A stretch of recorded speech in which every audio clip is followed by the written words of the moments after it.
If you are here, I already know that you want 2026 to feel different, more aligned, softer, intentional, and successful in a way that feels rooted and real. Not performative, not chaotic, not new year, new me energy for 2 weeks and then boom, here comes the burnout. I am talking about real transformation. And to actually succeed in 2026, there are 3 things that you need to master. So girl, make sure you're taking notes, okay? Hey everyone, welcome back to Just Like Magic with Julia. Today, we're gonna go deep. We're not talking about the be motivated stuff. We are talking about identity, stories, habits, systems, real life moments, and all of the things that actually create real results. To start, let's talk about action. Now, I know that you probably can guess that action is the root of everything you really want in 2026. But here's the thing that most people don't understand.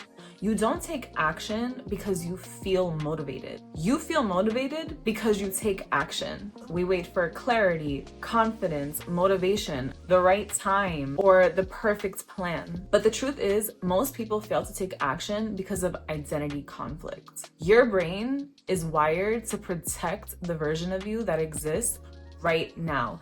Even if you're unhappy with her, even if you want to change certain things, your brain wants to protect what is familiar, not the version of you who you're trying to become. I know it sounds really crazy. So action feels dangerous because it feels unfamiliar. It feels like identity death, and your brain naturally is going to resist that. Now let me show you what this looked like for me. Earlier this year, I had this beautifully organized list of everything I needed to do. I was so proud. The vision was so clear. I wanted to actually become the woman who finally followed through. The woman who didn't just plan her future, but who actually moved towards it. But even with clarity, even with motivation, I wasn't doing anything. And the thing is, I know myself enough to know it's not because I was lazy. So it wasn't because of laziness. It was absolutely because the familiar felt safer than becoming someone new. So I stopped aiming for the perfect start and started lowering the bar. And I know when we hear lowering the bar, we're like, oh, no, not for me. But I want to be very clear. I didn't lower my standards. All I did was lower the size of the first step that I thought I had to take. And when I did that, suddenly I began to build quiet, real momentum, and action became a part of my identity, not just this burst of inspiration that I had that was going to be fleeting. For 2026, here's what action actually looks like. I want you to make your first step insultingly small. If it would take you more than 2 minutes, it's too big. Okay, now stay with me because I know that this goes against everything we hear, but just let me cook. I want you to reduce the amount of decisions that you have to make. And I want you to prepare for whatever action that you're going to take the night before. I want you to prepare your environment. So if you're gonna go to the gym the next day, I want you to put your gym clothes on your nightstand so that they're already out for the morning and all you have to do is put them on. Or if the goal is to read or to write, I want you to put your book or your notepad on your nightstand so that it's there and you can just do it. Now I know what you're thinking, okay, doing this for 2 minutes is not going to get me my goal, like this is a waste of time. No, stay with me, okay? This is your fear trying to kick in and say this is too easy, so it can't be true. This is what success is actually going to look like. Success is a systems game.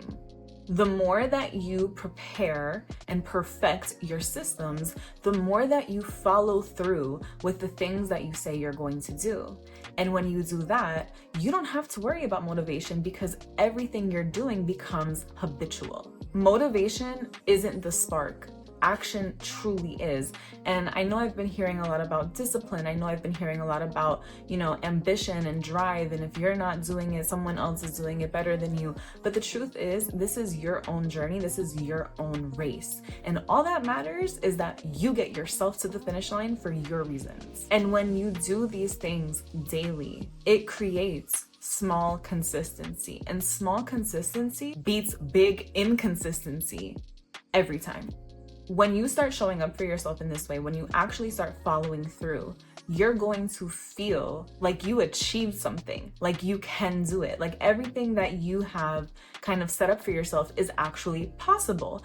And that will drive you every single day because you're gaining evidence that you can actually do the things that you're setting out to do. So obviously, if your goal is to go to the gym that first time for 2 minutes, you are obviously going to increase that over time, right? However, proving to yourself that you can show up, that you can put your clothes out, that you can prep your meal and pre-workout for the next day creates the version of you that you want to be, that is on your vision board, that you're praying for. So when you start to show up, you start to build evidence in your brain that allows you to believe, hey, I'm capable of this. And that also connects strictly to the way that you see yourself, your self-image. And your life changes the moment your self-image changes. Action builds identity, identity builds habits, and habits build results. So now, once you've gotten your action down, once you've taken that leap, now the big portion is actually sticking to the plan. So now, once you get that action down, once you take that first step, once you begin, now we have to make sure that you're going to stick to the plan. Because the truth is, everyone loves making a plan. Everyone loves organizing one, color coding it, making that vision board, imagining how your life will look once you follow it. But sticking to the plan is the hard part. Not because the plan is unrealistic or because there's anything wrong with the plan, but because your emotions interfere. To stay consistent in 2026, you need emotional regulation, not discipline. And I know you may be watching this video right now like, huh? Like, this is literally going against everything I've heard about achieving my goals. Why do I need emotional regulation and not discipline? Well, because when results are not immediate, naturally, as humans, we get tired, we get overwhelmed, we feel like life gets heavy, we start to doubt ourselves, emotions start to spike, and that old version of you starts to break back in, that familiarity that we were talking about before. But consistency requires patience. It requires tiny, steady habits. And one of those habits is being sure that you can regulate your nervous system. And this is important because just because we feel something doesn't mean it's true. So every time we feel something bad, even though it's not true, if we let it kind of discourage us, if we let that doubt take over, and if we let those feelings kind of bring back that old version of ourselves that wants to control things now, we're not going to reach the goal. Let me tell you how I learned this, okay? So earlier this year, I had this perfect routine mapped out for myself. I was determined to be consistent, and I really was determined to be someone who stuck with what they started. I wanted to prove to myself that I could do this so that I could wholeheartedly believe that I was someone who could be consistent. But damn girl, when I tell you life got real crazy, real loud, real wild, real fast. Work was going crazy. Okay, I literally had a whole job change this year. My sleep was suffering because I was anxious, because I was stressed, and my emotions were super unpredictable. And not to mention, of course, we went through a talking stage this year that activated some triggers and some old attachment wounds. So I was all over the place, to say the least. And suddenly that routine that I created for myself when I was calm, when I was chill, felt really overwhelming. But I realized consistency isn't about being a machine. It's learning to stay with yourself even when emotions shift, which they will, because we're all human and living this crazy life. The moment I stopped expecting perfection, everything changed. And it was because I didn't become a robot. I didn't expect myself to always perform one way. I became reliable because I knew that that was impossible. Here's what you need to understand about consistency. Consistency is emotional, not logical. I know, weird. You don't fall off, you don't stop doing things because you're incapable or because it's not possible for you. You fall off because emotionally you are not regulated, you are not in control of your own emotions and how they're affecting you. Your plan that you develop for yourself has to match the season that you're in, not the self that you fantasize to be. that sounded weird. Not the version of yourself that you fantasize to be or become. If you're exhausted, if you're stressed, if you're healing from something, if you're going through something, your routines and the goals, the small systems that you develop for yourself need to honor that. You can't just white knuckle it through the hard moments of your life. That's not how you build reliability. Being reliable, being steady, and knowing that you can depend on yourself will weigh out the amount of work that you put in or the intensity that you put in. Because if you do those things while you're not feeling it, they will cause burnout. When you're reliable, when you're steady, when you show up for yourself and you prove that you can show up for yourself despite the things going on and adjust according to those moments of your life, that compounds because you're not burning out. You're not pushing yourself. You're not white knuckling it. You're not suppressing things that are going to come up in the future or project, right? You are actually being present and being aware of what you're going through and adjusting and pivoting according to your needs. That's a regulated nervous system, and a regulated nervous system can follow through. A dysregulated one self-sabotages.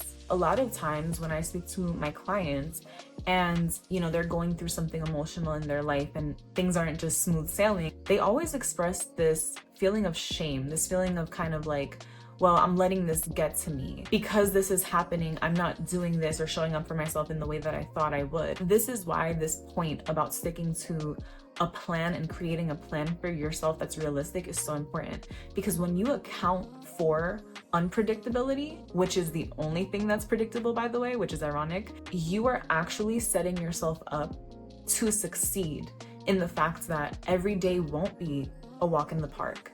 Things inevitably will come up that hurt and will affect the way that you want to show up for yourself. And that's okay. It happens. It happens to everyone. So when you actually create and stick to a plan that accounts for unpredictability or, emotions to come up, you're actually going to be more successful because your momentum is not going to give out. And momentum grows when shame isn't involved. Consistency isn't about pressure, it's about presence. And in order to be present with yourself, truly present with yourself, you have to be honest with yourself about where you're at. And just like emotions are unpredictable sometimes, life is too. So we also have to prepare to pivot. Here's the truth about 2026. You can take action, you can follow any plan, you can stay disciplined, and life will still throw you unexpected curveballs. Being able to pivot gracefully without spiraling is one of the highest forms of emotional intelligence, because pivoting isn't quitting, it's rerouting. You need to be able to adjust without attaching fear or shame or the "I knew it wouldn't work for me" thought or energy. This year, when I tell you, I thought I knew how everything would unfold in work, in my relationships, and girl, was I wrong, okay? I wanted stability, I wanted predictability, I wanted a linear, straight path to my goals. But before my eyes, things shifted. A lot of connections this year changed for me. A lot of opportunities dissolved right before my eyes. My feelings evolved. What I thought and felt was aligned also changed. And at first